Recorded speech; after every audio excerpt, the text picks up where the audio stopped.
Los Eclectus son una especie de loro de Sirácida y tiene una peculiaridad muy importante. De hecho, es la más importante de ellas. Es la única especie en la que el macho es diferente que la hembra. Pero no un poco diferente, sino totalmente diferente. No ha sido hasta hace recientemente que se les ha asociado dentro de la misma especie, porque antes se pensaba que macho era de una especie y la hembra de otra por los diferentes que son.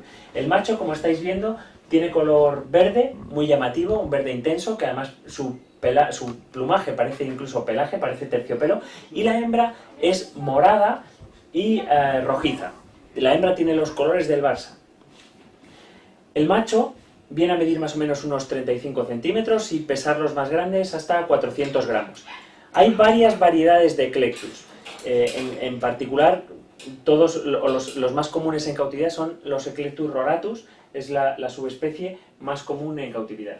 Los Eclectus tienen muy buen carácter y además el macho tiene muchas mejores capacidades para el habla que las hembras. Pero sí que es verdad que, a diferencia de otras especies, vemos muy frecuentemente que cuando son jóvenes tienen un comportamiento más asustadizo que cuando son adultos. Es un animal muy tranquilo que permanece o puede permanecer bastante tiempo en un palo relajado y, como os digo, es fundamentalmente el macho el que mejor imita las voces de las personas.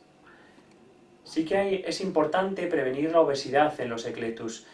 Es necesario que no se les recorte el vuelo, que los animales puedan volar, puedan ejercitar y darles mucha fruta y mucha verdura. Toman más fruta y más verdura que otros loros. Es más, también se les puede alimentar en parte con el néctar que hay para lori, porque son animales muy frugívoros.